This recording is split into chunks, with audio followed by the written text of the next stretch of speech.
মনে রাখবা, পরিশ্রম তার পরিশ্রমকে কখনো খালি হাতে ফেরায় না।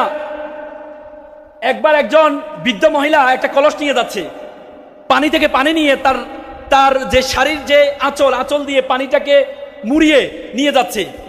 একটা ছেলে ভাবছে, ইস, আমি যদি এই কলসের মতো হতে পারতাম তাহলে আমাকে কোলে নিত, তারপরে আমাকে এভাবে আঁচল দিয়ে আমাকে ঘুরিয়ে রাখতো।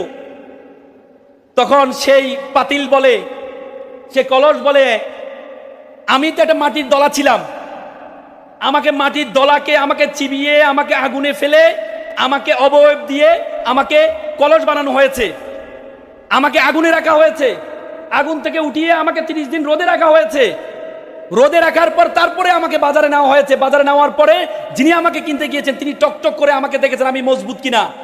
যখন মজবুত হয়েছে তখন এনে আমাকে আজকে সম্মানিত করা হচ্ছে। তো সুতরাং তুমি যদি তোমাকে নিজেকে না জ্বালাও, নিজেকে না পোড়াও, তাহলে তুমি কখনো সম্মানিত হতে পারবা না।